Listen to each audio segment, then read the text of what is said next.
बिस्मिल्लाहिर्रहमानिर्रहीम, अस्सलाम वालेकुम। प्रोग्राम इख्तिलाफ राय के साथ मैं हूं इफ्तिखार काज़मी। क्या सेनेट इलेक्शन हुकूमत के लिए अदमे एतमाद हो सकता है? ये वो सवाल है जो सियासी हलकों में तेजी से जेर गर्दिश है।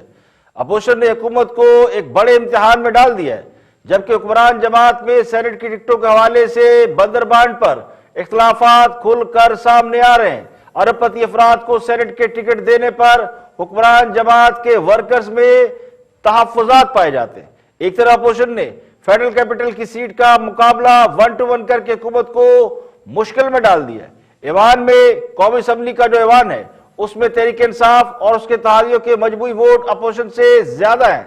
लेकिन अगर सेनेट इलेक्शन में खुफिया राय शुमारी हुई तो इधर के वोट उधर पड़ने या फिर वोट जाया किए जाने के खदशात जाहिर किए जा रहे हैं। तो कहने वाले कहते हैं कि पीडीएम ने सेनेट इलेक्शन में एक बड़ा जबरदस्त कार्ड खेल दिया है। हुकूमत के खिलाफ बराह रास्त तहरीक अदम लाने की बजाय फेडरल कैपिटल की जनरल सीट अगर हुकूमत हार गई तो ये बात वाज़िया हो जाएगी कि हुकूमत अपनी असल हमायत खो बैठी है।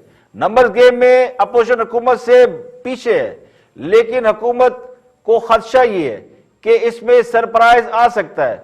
अगर अपोजिशन ने सीट निकाल ली तो फिर हुकूमत को शदीद मुश्किलात का सामना करना पड़ेगा। लेकिन अगर अपोजिशन सीट हारती है, जो कि इस वक्त नंबर गेम में वो हार रही है, तो उससे कोई ज्यादा फर्क नहीं पड़ेगा, क्योंकि नंबर गेम में वो हुकूमत से पीछे है। लेकिन हुकूमत की मौजूदा सियासी हालात में अखलाकी पोजीशन बेहतर हो जाएगी। तो जिस किसी ने भी ये कार्ड खेला है बड़ी महारत से खेला है, यानी हींग लगे ना फटकड़ी और रंग भी चौखा, अपोजिशन का कुछ जाना नहीं और हुकूमत अगर ये सीट हार गई तो उसका कुछ रहना नहीं। अब हुकूमत का इम्तिहान है कि वो सेनेट इलेक्शन में हफीज शेख को जनरल सीट पर अपने पूरे वोट डलवाए, अपने भी और अपनी इत्तेहादी जमातों में, ताकि वो ये साबित कर सके कि हुकूमत और उसके इत्तेहादी इंटैक्ट है और हुकूमत पक्के पांव खड़ी है और हुकूमत को नंबर गेम पर कोई बाहर नहीं कर सकता। तो अपोजिशन की तरफ से साबिक वज़ीर आज़म यूसुफ रज़ा गिलानी और हुकूमत की तरफ से मुशीर खजाना हफीज शेख में वोटों का तगय्युर बड़ी हद तक इस हुकूमत के मुस्तकबिल का फैसला कर सकता है, क्योंकि मुकाबला इन दोनों में ही है। अपोजिशन के पास इस इलेक्शन के अलावा और भी बहुत से ऑप्शन और भी बहुत से कार्ड हैं जो अभी तक उसने अपनी पॉकेट में रखे हैं। लेकिन हुकूमत के लिए बहुत जरूरी हो गया है कि सेनेट इलेक्शन किस तरीके से जीता जाए, खासकर इस्लामाबाद वाली सीट, और राय शुमारी खुफिया ना हो ताकि हफीज शेख को कामयाब कराया जा सके। अगर खुफिया राय शुमारी में अपोजिशन के वोट माजी में अपोजिशन के खिलाफ इस्तेमाल हो सकते हैं, तो फिर हुकूमत के वोट हुकूमत के खिलाफ क्यों इस्तेमाल नहीं हो सकते? तो कहने वाले ये भी कहते हैं कि फेडरल कैपिटल की सीट पर होने वाले इलेक्शन हुकूमत के खिलाफ तहरीके अदम एतमाद हो सकते हैं। हुकूमत इस इलेक्शन को हर सूरत जीतने की कोशिश करेगी, बल्कि अपना मार्जिन भी बरकरार रखना उसके लिए बड़ा इम्तिहान है। अपोजिशन की तरफ से साबिक वज़ीर आज़म यूसुफ रज़ा गिलानी सियासी अमल में प्रैक्टिकली वापसी कर रहे हैं। उन्हें उस वक्त की हुकूमत के जब वो वज़ीर आज़म थे तो उस वक्त की सुप्रीम कोर्ट ने उन्हें तौहीन अदालत में वज़ारत उज़्मा से हटा दिया था। अब वो एक मजबूत उम्मीदवार के तौर पर एंट्री करें। दूसरी तरफ हफीज शेख हैं, वो भी मजबूत उम्मीदवार हैं और नंबर गेम के हवाले से देखा जाए तो उन्हें बासानी वॉक और मिल सकता है। लेकिन सियासी पंडित ये मानने को तैयार नहीं कि यूसुफ रज़ा गिलानी की एंट्री किसी खालिस्तन सियासी ज़ेन की पैदावार है। तो अपोजिशन ने खान साहब को उस नहज पर ला खड़ा किया है, उस पोजीशन पर खड़ा कर दिया है जहां सिर्फ उन्हें हफीज शेख को कामयाबी नहीं बनाना बल्कि अपनी हुकूमत को भी बचाना है। तो पीडीएम में एक होने वाली जमातें यूसुफ रज़ा गिलानी को उम्मीदवार बनाकर दर हकीकत किसी को असल कार्ड दिखाने पर मजबूर कर रही हैं। दूसरे लफ्जों में बिल्ली को थैले से बाहर निकालने की चाल चली गई है। मुस्लिम लीग नून की रहनुमा मरियम नवाज ने तो खुलकर कह दिया है कि जो हालात वो देख रही हैं उसमें यह ना हो कि सेनेट इलेक्शन के दौरान ही तहरीके अदम एतमाद आ जाए। यूसुफ रज़ा गिलानी साहब पीडीएम के मुत्तफ़िका कैंडिडेट हैं और पीडीएम ने यह फैसला किया था कि सेनेट इलेक्शंस में वो अपने मुतफिका कैंडिडेट्स लाएंगे भी और एक दूसरे को सपोर्ट भी करेंगे। आपने मिलियनियर्स और बिलियनियर्स को टिकट्स दिए, इसका क्या मतलब है? मिलियनियर्स और बिलियनियर्स को टिकट देने का मतलब ये है जिनका जमात से भी कोई ताल्लुक नहीं है, जिनकी जमात के लिए कोई खिदमात नहीं है, उसका मतलब ये है कि अपने पैसे से वोट खरीदो और आ जाओ सेनेट के अंदर। तो हुक्मरान जमात के कई अरकान तो खुलकर हफीज शेख को वोट डालने से इनकार कर रहे हैं, जिनमें डॉक्टर आमिर लियाकत के बारे में भी इतलात है कि वो भी खासे नाराज है, जबकि फैसल वाडा, सैफ अबड़ो समेत अरबपति अफराद को सेनेट का टिकट देने पर भी पार्टी वर्कर ने तहफ़्फ़ुज़ात का इजहार किया है। बलूचिस्तान और सिंध में पार्टी के लोग उम्मीदवारों के इंतखाब पर एतराज करें तो कहने वाले कहते हैं कि सेनेट के इंतखाबात में ओपन बैलेटिंग हवाले से हुकूमती सोच खुलकर सामने आ गई। हुक्मरान जमात अरबपति अफराद को सेनेट का टिकट देकर उन्हें कामयाब कराना चाहती है। तो ओपन बैलेटिंग का मकसद मनपसंद लोगों को सेनेट में लड़ने के लिए कामयाबी की राह हमवार करना है। तो जरा ये भी कहते हैं कि खान साहब को यह बताया गया है कि तहरीके इंसाफ के 15 से जायद MNA यूसुफ रजा गिलानी को वोट डाल सकते हैं, उनकी हमायत करें, जिनमें से अक्सरियत का ताल्लुक पंजाब से है। खैबर पख्तूनख्वा से 4, बलूचिस्तान से 2, जनूबी पंजाब से 4 और सिंध के 7 से जायद MNA यूसुफ रजा गिलानी को वोट दे सकते हैं। इससे पहले बलूचिस्तान से तहरीक इंसाफ ने अब्दुल कादिर को सेनेट का टिकट देने का फैसला एहतजाज पर वापस लिया है। तो अब सिगरेट के कारोबार से मुंसलिक फजल असलम को यानी मर्दान से उन्हें टिकट देने का मामला सामने आ गया है। बज़ाहिर तहरीक इंसाफ की 7 से 8 सीटों पर इख्तिलाफात नजर आ रहे हैं और खान साहब इससे इतना परेशान हुए हैं कि काबीना का कल होने वाला इजलास यानी जो मंगल को होता है वो भी पोस्टपोन कर दिया गया है, जिसमें वफाकी मुलाजमीन की तनख्वाहों का फैसला होना है। और यह भी इतलात देर गर्दिश है कि 18 महकमों के 3,26,000 से ज्यादा मुलाजमीन की तनख्वाहों में इजाफा नहीं किया जा रहा। तो लुब्बे लबाब यह कि सेनेट का इलेक्शन जो है वो हुकूमत के लिए इतना आसान नहीं जितना समझा जा रहा था और अपोजिशन ने सेनेट के इलेक्शन में वापस आकर ये जो कार्ड खेला है, जिसमें फेडरल गवर्नमेंट में यानी फेडरल कैपिटल में जनरल नशिस्त पर यूसुफ गिलानी और हफीज शेख इलेक्शन लड़ रहे हैं, उसमें एक तरफ हुकूमत है और एक तरफ अपोजिशन है। तो नंबर गेम ये बताएगा कि कौन किस पोजीशन में है और कहां खड़ा है और सियासत में उसका फ्यूचर क्या है। ये पाकिस्तान है और यहां सेनेट का इलेक्शन हो रहा है, उम्मीदवारों की बोलियां लग रही हैं।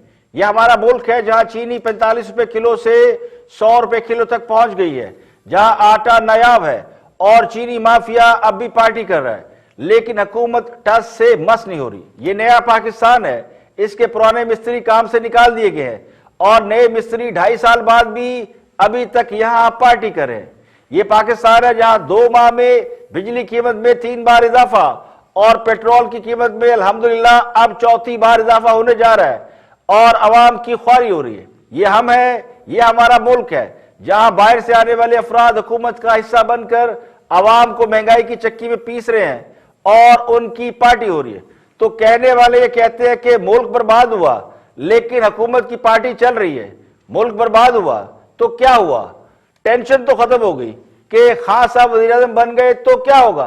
तो खल्के खुदा ने यह नजारा भी अपनी आंखों से देख लिया है कि हुकूमत की अभी तक पार्टी चल रही है। लोगों को यह मालूम हो गया है कि खान साहब के आने से पहले खुशहाली थी या खान साहब के आने के बाद खुशहाली आई है। जब तब्दीली सरकार की गूंज इस मुल्क में नहीं थी तो लोग मुस्तकबिल के सुहाने हाथ तो देख सकते थे। दहशतगर्दी और लोड शेडिंग के जिन बोतलों में बंद हो चुके थे, चीनी जुबान सीखी और सिखाई जा रही थी, कारोबारी जिंदगी स्मूथ था, हर तरफ अगर चैन सुख और अमन नहीं था, लेकिन आज के मुकाबले में सूरत हाल बहुत बेहतर थी।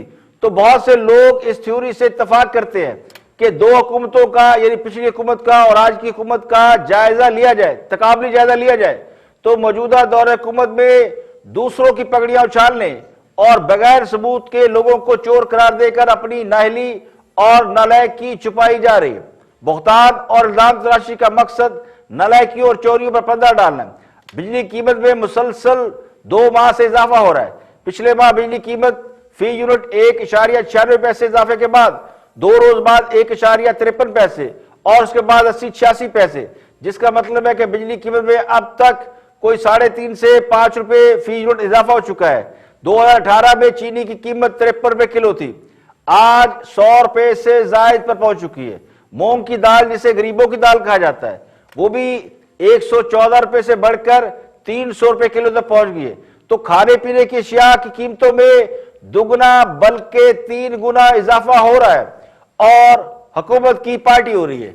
ये 2.5 साल गुजर गए, अवाम पर महंगाई के पहाड़ टूट रहे हैं, आमदनी में धेले का इजाफा नहीं, खर्चा दुगना बढ़ चुका है, गुर्बत और फाका कशी बढ़ चुकी है और महंगाई रुकने का नाम नहीं ले रही, क्योंकि रोकने वाला कोई नहीं, ना रोकने का कोई निजाम है।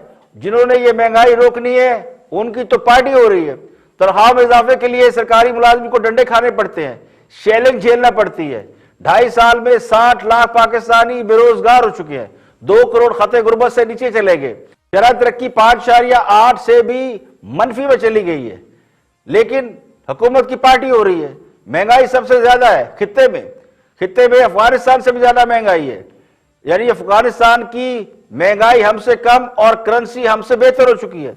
जिस मुल्क ने 20 साल जंग देखी और वो कहते हैं ना कि बारूद और खून की एक वहां पे फिजा रही, अमेरिका की यलगार का सामना किया, जहां कत्लो गारत के बाजार गर्म रहे, उसकी करेंसी भी आज हमसे मजबूत है।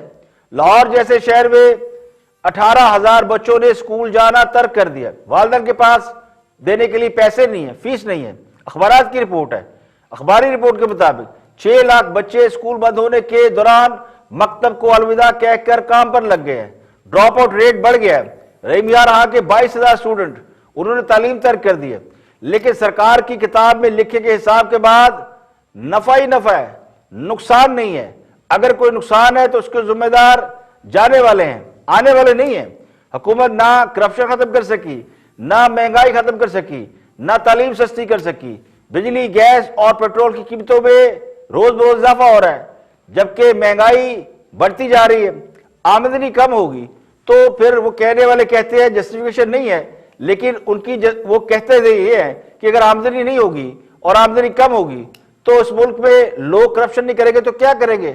तो इसी वजह से ट्रांसपेरेंसी इंटरनेशनल की रिपोर्ट में अगर करप्शन बढ़ी है तो वो जस्टिफाइड है।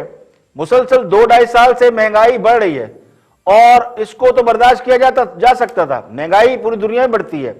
लेकिन अगर आमदन बढ़ जाए या आमदन के जराए बढ़ जाए तो लोग, माजी में भी हमने देखा कि 2-2 नौकरियां करके खानदान का पेट पालते हैं। मगर हालात यहां पर ऐसे हो चुके हैं कि एक नौकरी भी लोगों को मुश्किल से मिल रही है, दूसरी का तो सवाल ही पैदा नहीं होता।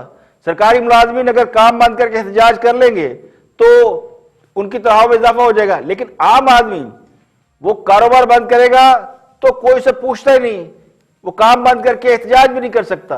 तो एक दिन का एहतजाज आम आदमी क्या उसके पूरे घर को फाकों पर मजबूर कर देगा। तो अपोजिशन भी आवाम से शिकवा कर रही है कि वो बाहर नहीं निकलते, लोग एहतजाजों और हड़तालों में शरीक नहीं होते। उसकी वजह कि लोग इसे अफोर्ड नहीं कर पा रहे। महंगाई ने आवाम को इतना दबा रखा है कि लोगों को अपने मसाइल से फुर्सत नहीं मिल रही कि वो सियासी मामलात में शरीक हों। तो कहने वाले ये कहते हैं कि अक्सरियत के सर से तब्दीली का बुखार उतर चुका है। वो समझते ये कि हुकूमत को रुखसत हो जाना चाहिए, लेकिन ये काम वो खुद नहीं कर सकते। कोई इन्हें कर दे तो ठीक, कोई जान छुड़ा दे तो ठीक। सरकारी इदाद-ओ-शुमार के मुताबिक महंगाई इस वक्त 8% है, जबकि गैर सरकारी इदाद-ओ-शुमार कहते हैं कि 10 से 12% है। 17 और 18 में, यानी 2017 में और 2018 में महंगाई की औसत शरह 4.63% थी। 2019 और 20 में ये 10.74% रही। अब 2 माह में पेट्रोल, बिजली कीमत, गैस कीमत में जो इजाफे हो रहे हैं और मुसलसल होते जा रहे हैं, लेकिन हुकूमत महंगाई में मुसलसल कमी का राग लाप रही है। लेकिन जो हालात है वो सबके सामने है। इसके बावजूद अगर ये कहे कि सब ठीक है तो इसे दिमाग का इलाज कराना चाहिए। तो कहने वाले कहते हैं कि ये वो पाकिस्तान है जहां आवाम की धुलाई हो रही है और हुकूमत की पार्टी हो रही है। यहां पे लेंगे एक ब्रेक और ब्रेक के बाद वापस आएंगे और भी हम मौजूद आपके साथ शेयर करेंगे। हमारे साथ रहिएगा।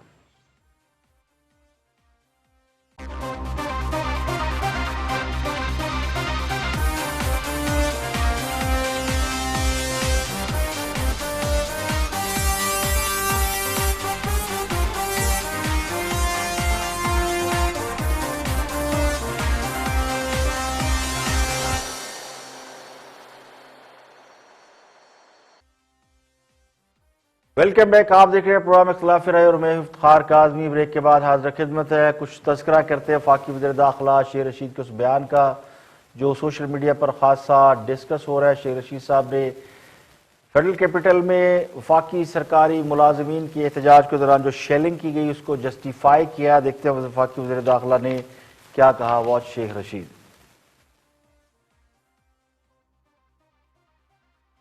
लोग समझ रहे हैं कि शायद वो हमने अभी 25% तनख्वाहों में इजाफा किया है, थोड़ी बहुत टीयर गैस भी चलाई है, वो भी जरूरी होती है क्योंकि टीयर गैस चलाना भी टेस्ट करना चाहिए टीयर गैस को कि बड़े अरसे की बेकार पड़ी हुई थी।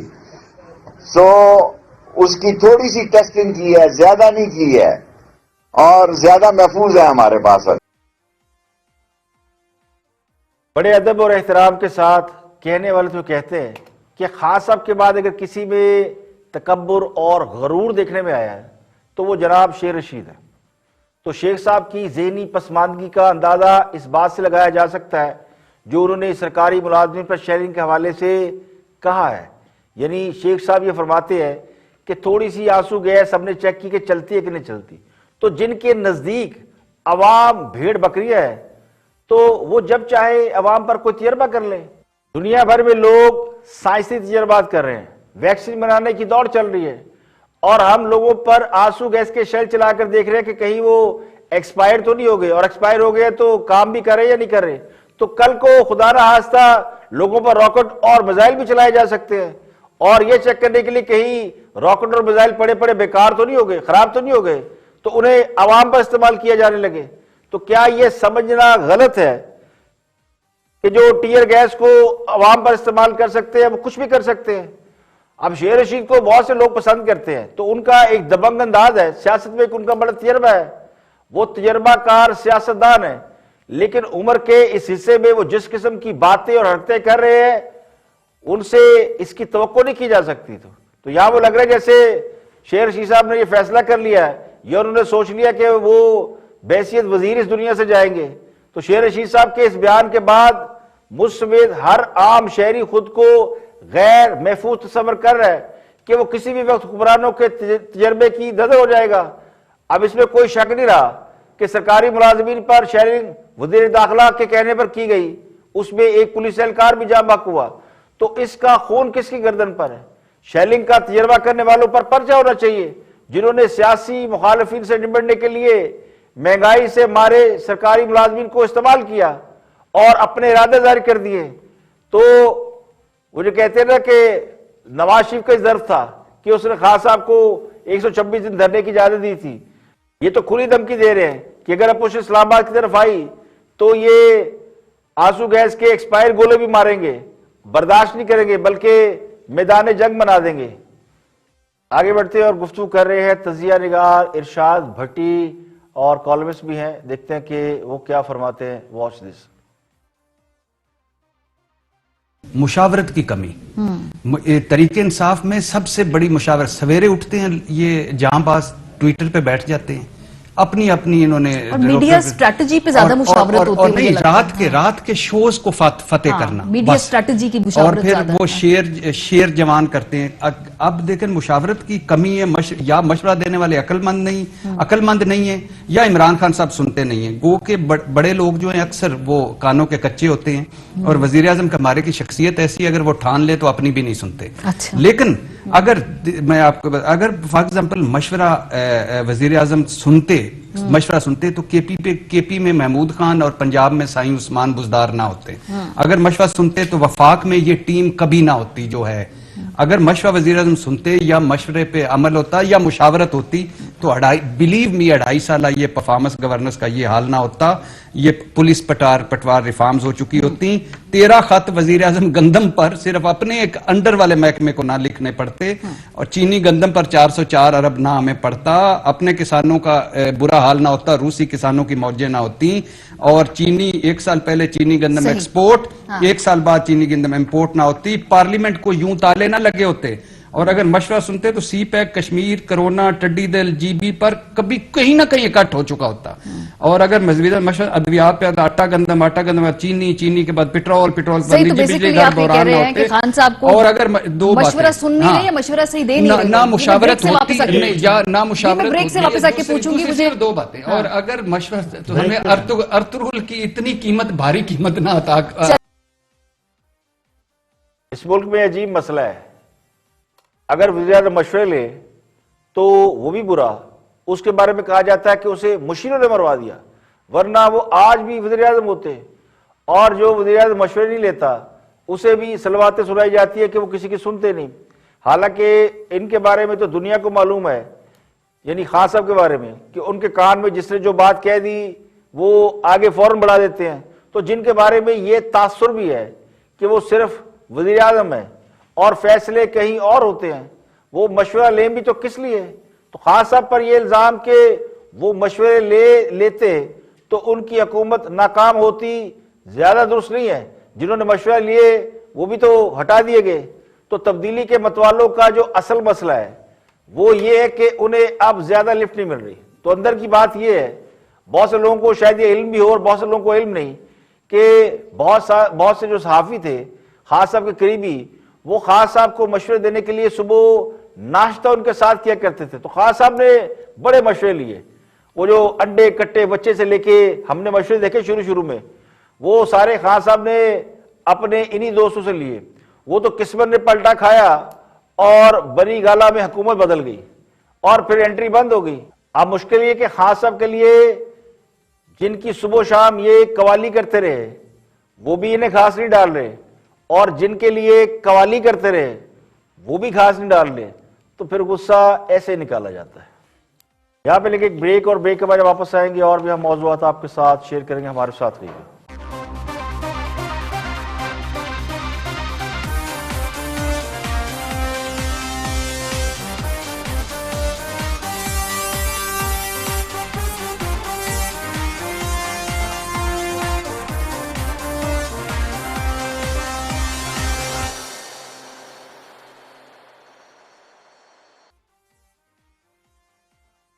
Welcome back. आप देख रहे हैं प्रोग्राम इख्तिलाफ और मैं इफ्तिखार काज़मी। ब्रेक के बाद हाजिर खिदमत है। आगे बढ़ते हैं। याद अमीर गुफ्तगू कर रहे हैं, तजिया निगार भी हैं और कॉलमिस्ट भी है। देखते हैं कि वो मौजूदा सियासी हालात के तराजर में क्या तजिया दे रहे हैं। Watch this. लोगों को मोबिलाइज करना उसकी सलाहियत इनमें नहीं है। ये नाकाम क्यों हुए? जल्द से जुलूस हम ये करेंगे वो करेंगे फलाना, जो ये तवक्को कर रहे थे कि पूरा उमंड आएगी कौम जो है, अवाम का समंदर आ जाएगा, वो ऐसा नहीं हुआ। जैसे नवाज शरीफ साहब जब वो बरतरफ वो हटाए गए थे, हटे थे वजीर आज़म, और उन्होंने कहा कि मैं जीटी रोड से जाऊंगा, तो आसान तरीका तो मोटरवे से आना था या बाय एयर आते। वो जीटी रोड से इसलिए आए थे कि ये उम्मीद थी कि मैं जूं कायदे पंजाब, कायदे पाकिस्तान, कायदे इनकलाब, जूं मेरा वो सफर आगे जाएगा, लोग जो हैं आते जाएंगे और लाहौर पहुंचने तक अवाम इतनी होगी कि हुकूमत को पता नहीं क्या हो। ऐसा नहीं हुआ। और जब उनका आखिरी वो था यहाँ पे जलसा दाता दरबार के पास, तब वो ना आवाज रही थी ना कुछ रहा था, और फिर उनके लिए आराम ही बेहतर था। तो इसमें वो बात देखिए, अवाम के मसाइल रोज आप कहते अवाम के मसाइल ये, अवाम के मसाइल ये भाई, अवाम के मसाइल ये जो हैं, जो 2,500 कनाल के घरों में रहते हैं, उनकी आवाज पे अवाम लब्बैक कहेंगे और सामने आ जाएंगे। मतलब कुछ तो हमें इंसाफ करना चाहिए, इनको अकल से काम लेना चाहिए। ये कौन सी इनकलाब की बात? इनकी वो घड़ियों की कीमतें आप वो लगाएं तो वो पता नहीं उसमें किसी हिसाब में सिमटती नहीं है, तो इनका ऐसे वो बात है नहीं। पाकिस्तानी सियासत का इस वक्त अलमिया ये है, यहाँ पे हुकूमतें घर जाती हैं जब, जिन्हें हम क्या कहते हैं, इदारे कहते हैं, मुक्तदरा कहते हैं, पता नहीं क्या कहते हैं, उनकी जब तक हल्ला शेरी ना हो हुकूमतें नहीं जाती। आज मान लें कि हल्ला शेरी पीडीएम वालों को मिल जाए और वो कामयाब हो जाए और इमरान खान को घर भेज दें, तो फिर क्या होगा? क्या है? नवाज शरीफ वगैरह आएंगे, इसाक डार फिर चाहे नायब वजीर आजम बन जाए और फाइनेंस मिनिस्टर बन जाए, या यूसुफ रजा गिलानी सेनेट में आ रहे हैं, वो फिर से वजीर आजम बन जाए, तो फिर क्या होगा? जो कल तक ये फरमाते थे कि खास साहब हुकूमत में आ गए तो तब्दीली आ जाएगी, इस मुल्क की किस्मत बदल जाएगी, वो अब इतने मायूस हो गए हैं कि कोई रहे या जाए इन्हें कोई फर्क नहीं पड़ता। तो लगता ही है कि वो खास साहब की नाकामी पर मायूस हुए हैं और ये समझ रहे कि खास साहब की जो छुट्टी हो गई तो जो भी आएगा वो भी नाकाम होगा, यानी खास साहब है तो सब कुछ है, नहीं है तो कुछ नहीं है। दरअसल मुझे ये लग रहा है कि ये अपनी नाकामी का ऐलान कर रहे हैं, ये तस्लीम करने को तैयार नहीं है कि खास साहब की नाकामी की वजह खुद खास साहब है। खास साहब बातें बहुत अच्छी करते हैं, लेकिन उनका मसला ये है कि वो पॉलिसियों के लिए दूसरों के मोहताज हैं, उनका सियासी विजन इतना स्ट्रांग नहीं है। खुद पसंदी और नरगिसियत एक अलग मसला है, और हद से ज्यादा सियासी नफरत ने उनकी मकबूलियत का सत्यानाश कर दिया है। तो बहुत से लोग ये समझते हैं कि उनकी हुकूमत को ताकतवर हल्कों की मर्जी के बगैर घर नहीं भेजा जा सकता, तो ये बात किसी हद तक तस्लीम की जा सकती है। लेकिन सवाल असल ये है कि खास साहब को लाने वाले कब तक इनका बोझ उठाते फिरेंगे। वो कहते हैं ना, घोड़ा अगर लंगड़ा हो जाए तो फिर वो रेस से बाहर हो जाता है। आगे बढ़ते हैं और वफाकी वजीर रेलवे आजम सवाती, उनसे सेनेट इलेक्शन के हवाले से और वीडियो जो आई थी उसके हवाले से बात की जा रही है। देखते हैं क्या फरमाते हैं आजम सवाती। 3 साल गुजरने के बावजूद आप लोगों ने इस मामले के लिए नैब से क्यों रुजू नहीं किया, अगर दाल में कुछ काला नहीं है?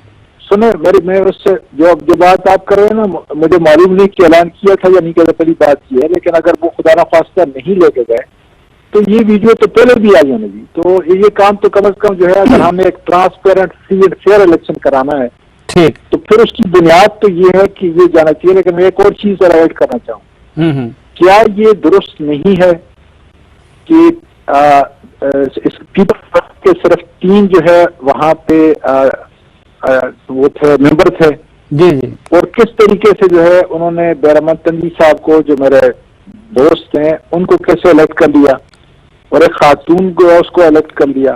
और फिर जो हारा है, मुझे जो याद पड़ता है कि उसके 14 या 15 वोट थे। तो आप नहीं, वो बात आपकी बिल्कुल दुरुस्त है कि पीपल्स पार्टी ने खरीदारी की। अब ये बात तो हर हवाले से इस्टेब्लिश हो गई कि उस वक़्त खैबर पख्तूनख्वा से जो लोग आए हैं और इवन बलूचिस्तान से भी और बाकी जगहों से भी, तो वो हार्स ट्रेडिंग के ज़रिए में आए हुए हैं। तो अब आगे का प्रोसेस शफाफ बनाने से पहले क्या ये ज़रूरी नहीं है कि सेनेट में मौजूद इस गंद को पहले साफ किया जाए, और जो लोग पैसे की जोर पे इस सेनेट में बैठे हुए हैं तो हुकूमत को सुप्रीम कोर्ट से इसके लिए भी रुजू नहीं करना चाहिए? बिल्कुल साफ करना चाहिए। लेकिन मैं एक बात, पीटीआई ने जो है पैसे दिए होते हैं, तो फिर क्या वजह थी कि मेरे 68 वोट से, जो मेरी अपनी पार्टी के वोट थे, 48 वोट निकले? और क्या वजह थी कि हमारा एक सेनेटर जो है, जो हांगू का रहने वाला था, वो हार गया? अगर हम पैसे देते तो आपको मालूम तो है अपना कल्चर कि पैसे देते वक्त तो लगता है कि हुकूमत ने यह बात मान ली है कि सेनेट इलेक्शन में पैसे वसूल करने की वीडियो बैकफायर कर गई। इसका हुकूमत को अभी तक तो कोई फायदा नहीं हुआ। अभी तक ना इस वीडियो का कोई फोरेंसिक ऑडिट हुआ है, ना इसे अदालत में शहादत के तौर पर पेश किया गया। तो ये बात साफ तौर पर जाहिर है कि वीडियो से हुकूमत ने जो मकासद हासिल करने की कोशिश की थी वो पूरे नहीं हो सके, उल्टा वीडियो गले पड़ गई है। अगर अगले रोज इस्लामाबाद में क्लर्कों की या सरकारी मुलाजमिन की तनख्वाहों के मसले को ड्रामाटाइज ना किया जाता, ये शेयरिंग ना कराई जाती और सारा दिन इसकी बॉल टू बॉल कमेंट्री ना होती, अक्सबंदी ना करवाई जाती, तो बकौल शेर रशीद शेयरिंग ना की जाती, तो अब तक ये तूफान इस पर बरपा रहता है वीडियो के इशू पर। लेकिन इस इशू को दबाने के लिए बेचारे सरकारी मुलाजमिन को इस्तेमाल कर लिया गया। तो हुक्मरान जमात का ख्याल ये था कि इस वीडियो की बुनियाद पर रायनामा उनके हक में हो जाएगी और उन्हें खुल खेलने में आसानी पैदा होगी। लेकिन चूंकि इसमें बदनीति का अंसर नुमाया था तो ये मेरे ख्याल में जल्दी बैकफायर कर गई। आज के लिए इतना ही। कल फिर हाजिर होंगे मजीद खबर हो तब सो तजियों के साथ। प्रोग्राम इख्तिलाफ राय से इफ्तिखार काज़मी को इजाजत दें। अपना बहुत बहुत ख्याल रखिएगा।